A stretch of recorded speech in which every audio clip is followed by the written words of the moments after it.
नमस्कार, मैं हूं निकिता और आप देख रहे हैं सत्यहिंदी.com। चलिए एक नजर डालते हैं अब तक की सुर्खियों पर। लोकसभा चुनाव के लिए कांग्रेस ने अपने 57 उम्मीदवारों की तीसरी लिस्ट जारी कर दी है। इस लिस्ट में पार्टी ने पश्चिम बंगाल की बहरमपुर सीट पर अधीर रंजन चौधरी को एक बार फिर से उतारा है। बता दें कि टीएमसी की ओर से इस सीट पर पूर्व क्रिकेटर यूसुफ पठान उम्मीदवार हैं। इसके अलावा कांग्रेस ने कर्नाटक की गुलबर्गा सीट से मल्लिकार्जुन खड़गे के दामाद राधा कृष्णा डोडामणि को उम्मीदवार बनाया है। गुलबर्गा सीट को पार्टी अध्यक्ष मल्लिकार्जुन खड़गे की पारंपरिक सीट कहा जाता है। खड़गे 2009 और 2014 में गुलबर्गा से लोकसभा पहुंचे थे। हालांकि 2019 में वह हार गए थे और अब इसी के साथ कांग्रेस अपनी दो लिस्टों को मिलाकर अब तक कुल 139 उम्मीदवारों के नाम का ऐलान कर चुकी है। कांग्रेस की तीसरी लिस्ट जारी किए जाने के बाद माना जा रहा है कि मल्लिकार्जुन खड़गे का लोकसभा चुनाव ना लड़ना लगभग तय हो गया है। दरअसल लिस्ट जारी किए जाने के बाद कांग्रेस के एक वरिष्ठ नेता ने कहा कि खड़गे के हाथ भरे हुए हैं, उनके पास कई जिम्मेदारियां हैं, उनके पास राष्ट्रीय स्तर पर पार्टी मामलों के प्रबंध की जिम्मेदारी है। इसी के साथ उन्हें इंडिया गठबंधन के सहयोगियों के साथ समन्वय करना होगा। इसके अलावा राज्यसभा में भी उनका कार्यकाल अभी खत्म नहीं हुआ है। ऐसे में चुनाव न लड़ने का अंतिम फैसला खुद उन्होंने ही लिया है। कांग्रेस के अलावा बीजेपी ने भी अपने प्रत्याशियों की तीसरी लिस्ट जारी कर दी है। इस लिस्ट में पार्टी ने 9 उम्मीदवारों को मैदान में उतारा है।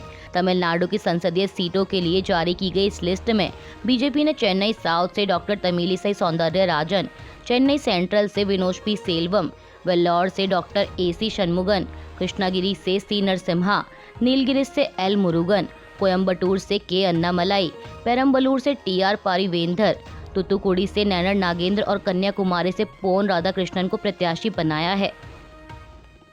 ईडी ने कल गुरुवार को दिल्ली के मुख्यमंत्री अरविंद केजरीवाल को गिरफ्तार कर लिया है। बता दें कि केजरीवाल पहले ऐसे नेता हैं जिन्हें मुख्यमंत्री के पद पर रहते हुए गिरफ्तार किया गया।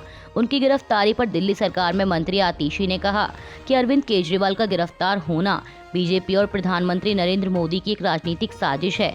प्रधानमंत्री मोदी को अगर किसी एक नेता से डर लगता है तो वो है अरविंद केजरीवाल। 2 साल में जब से इस केस की जांच चल रही है तब से 1 रुपए की भी रिकवरी ईडी या सीबीआई नहीं कर पाई है। इस केस में 500 से ज्यादा अफसर लगे हुए हैं, 1000 से ज्यादा छापे मारे गए। आम आदमी पार्टी नेताओं और मंत्रियों के घर, उनके दफ्तरों में हर जगह पर छापे मारे गए, लेकिन उसके बावजूद आज तक 1 रुपया नहीं मिला। उन्होंने आगे कहा कि अरविंद केजरीवाल जेल से ही सरकार चलाएंगे। केजरीवाल दिल्ली के मुख्यमंत्री हैं और रहेंगे। ऐसा कोई कानून नहीं है जो उन्हें जेल से सरकार चलाने से रोक सके। अरविंद केजरीवाल की गिरफ्तारी के बाद आम आदमी पार्टी ने सुप्रीम कोर्ट का रुख किया है। इसकी जानकारी देते हुए आतिशी ने एक्स पर लिखा कि दिल्ली के मुख्यमंत्री अरविंद केजरीवाल की ईडी द्वारा गिरफ्तारी को रद्द कराने के लिए हमने सुप्रीम कोर्ट का दरवाजा खटखटाया है और अदालत से जल्द सुनवाई की मांग की है। वहीं आज शुक्रवार को ईडी केजरीवाल को पीएमएलए कोर्ट में पेश करेगी और माना जा रहा है कि सुप्रीम कोर्ट में भी आज ही मामले पर सुनवाई हो सकती है। इसके अलावा आम आदमी पार्टी ने केजरीवाल की गिरफ्तारी के खिलाफ देशव्यापी प्रदर्शन का आह्वान किया है। अरविंद केजरीवाल की गिरफ्तारी के विरोध में आम आदमी पार्टी ने घोषणा की है कि पार्टी आज शुक्रवार को सुबह 10 बजे बीजेपी मुख्यालय का घेराव करेगी। आम आदमी पार्टी के वरिष्ठ नेता और दिल्ली सरकार में मंत्री गोपाल राय ने देर रात एक प्रेस कॉन्फ्रेंस में इसकी जानकारी दी। गोपाल राय ने कहा कि लंबी कुर्बानी के बाद इस देश को संविधान मिला था और उसने जनप्रतिनिधि चुनने का अधिकार दिया था, लेकिन आज पूरा देश स्तब्ध है कि अदालत में मामला विचाराधीन होने के बावजूद मोदी जी ने प्रचंड बहुमत से चुने हुए सीएम को गिरफ्तार किया है। आज भाजपा ने करोड़ों लोगों का अपमान किया है। ये दिल्ली के 2 करोड़ लोगों की गिरफ्तारी है। देश के लोकतंत्र से मोहब्बत करने वालों को गिरफ्तार किया गया और भाजपा अगर सोचती है कि अरविंद केजरीवाल को गिरफ्तार करके आम आदमी पार्टी को खत्म कर देंगे, विपक्ष को डरा देंगे, तो वे गलत हैं। इस लड़ाई को सब मिलकर लड़ेंगे। आम आदमी पार्टी के प्रदर्शन में अन्य विपक्षी दल शामिल होंगे या नहीं, जब इस पर गोपाल राय से सवाल किया गया तो उन्होंने कहा कि कल हमारा ओपन प्रोटेस्ट है। जो भी इस तानाशाही के खिलाफ है, सबका स्वागत है। वहीं आतिशी ने कहा कि कांग्रेस नेताओं ने कहा था कि हम उन्हें सूचित करें। सभी INDIA ब्लॉक के लोग इस लड़ाई में साथ हैं। केजरीवाल की गिरफ्तारी के बाद विपक्ष पूर्ण रूप से केंद्र की बीजेपी सरकार पर हमलावर है। कांग्रेस अध्यक्ष मल्लिकार्जुन खड़गे ने कहा कि रोज जीत का झूठा दम भरने वाली अहंकारी भाजपा विपक्ष को हर तरह से चुनाव के पहले गैर कानूनी तरीके से कमजोर करने की कोशिश कर रही है। अगर सच में जीत का भरोसा होता तो संवैधानिक संस्थाओं का दुरुपयोग करके विपक्षी पार्टियों के नेताओं को ठीक चुनाव से पहले निशाना नहीं बनाया जाता। मुख्य विपक्षी दल कांग्रेस पार्टी का खाता फ्रीज नहीं किया जाता। सच ये है कि भाजपा आने वाले चुनावी परिणाम से पहले ही डर गई है और बौखलाहट में विपक्ष के लिए हर तरह की मुश्किलें पैदा कर रही है। खड़गे ने आगे जीत की हुंकार भरते हुए कहा कि वक्त है बदलाव का।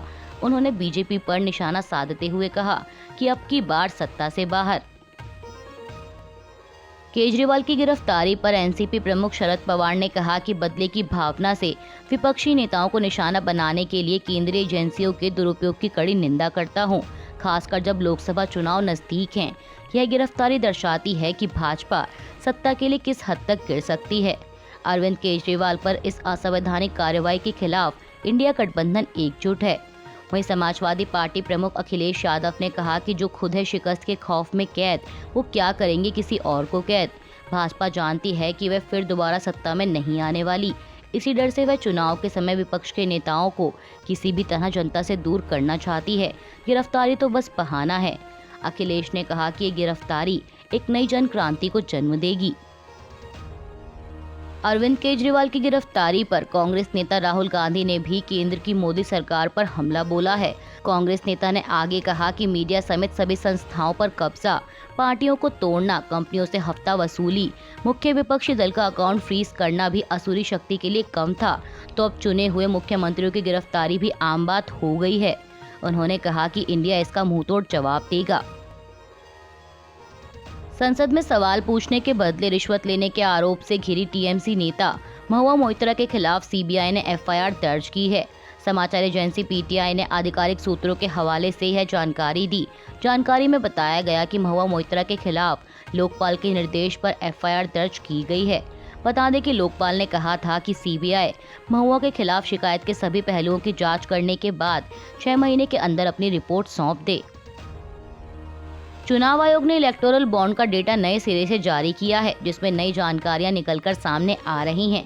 जारी किए गए 938 पन्नों के इस डेटा में पहले डॉक्यूमेंट में चुनाव आयोग ने 552 पन्नों में बताया है कि कौन से राजनीतिक दल ने कितने रुपए का बॉन्ड कितनी तारीख को भुनाया, और दूसरे डॉक्यूमेंट में 386 पन्नों में आयोग ने बॉन्ड खरीदने वाली फर्म या शख्स का नाम सार्वजनिक किया है।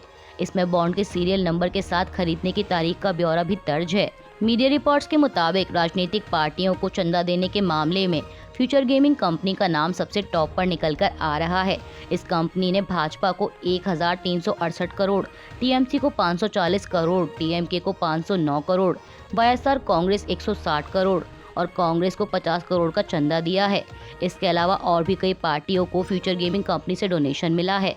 और अब अगर बात करें चंदा लेने वाली पार्टियों की, तो बीजेपी टॉप पर है। बीजेपी को 6060 करोड़ का चंदा मिला है। वहीं दूसरे नंबर पर टीएमसी को 1609 करोड़ और तीसरे नंबर पर कांग्रेस को 1421 करोड़ रुपए का डोनेशन मिला। आईपीएल 2024 की शुरुआत आज 22 मार्च शुक्रवार से होने जा रही है। 17वें सीजन का पहला मुकाबला चेन्नई के एम चिदम्बरम स्टेडियम में चेन्नई सुपर किंग्स और रॉयल चैलेंजर्स बेंगलोर के बीच खेला जाएगा। मैच की शुरुआत भारतीय समयानुसार शाम 8 बजे होगी। बता दें कि सीएसके इस बार बड़े बदलाव के साथ मैदान में खेलती नजर आएगी। दरअसल ऐसा इसीलिए क्योंकि अब सीएसके की कप्तानी एमएस धोनी नहीं, बल्कि ऋतुराज गायकवाड़ संभालते नजर आएंगे। अफगानिस्तान के दक्षिणी शहर कंधार में कल गुरुवार को हुए आत्मघाती बम विस्फोट की जिम्मेदारी इस्लामिक स्टेट ने ली है। बता दें कि इस बम विस्फोट में कम से कम 21 लोगों की मौत हो गई। हालांकि तालिबान सरकार ने मरने वालों की संख्या सिर्फ 3 बताई है, लेकिन कंधार के सबसे बड़े अस्पताल के एक डॉक्टर ने नाम ना जाहिर करने की शर्त पर बताया कि विस्फोट में 21 लोगों की मौत हो गई और कम से कम 50 लोग घायल हुए। अफगानिस्तान की तालिबान सरकार ने बताया कि आत्मघाती बम विस्फोट शहर की एक बैंक शाखा में हुआ। वहीं आईएस ने बम विस्फोट की जिम्मेदारी लेते हुए कहा है कि वो तालिबान को निशाना बना रहा था। बता दें कि कंधार तालिबान की सत्ता का केंद्र है। तालिबान के सुप्रीम कमांडर यहीं रहते हैं। स्टॉक मार्केट आज शुक्रवार 22 मार्च को नेगेटिव नोट पर खुली है, जहां निफ्टी 22,100 के पास कारोबार कर रहा है तो वहीं सेंसेक्स 72,500 के नीचे आ गया है। बता दें कि इससे पहले गुरुवार को सेंसेक्स 539 अंक ऊपर 72,641 पर बंद हुआ था। बात करें बैंक निफ्टी की, तो बैंक निफ्टी 46,730 के लेवल पर ट्रेड कर रहा है। अभी के लिए बस इतना ही। बाकी की खबरों के लिए बने रहिए सत्य हिंदी .com के साथ।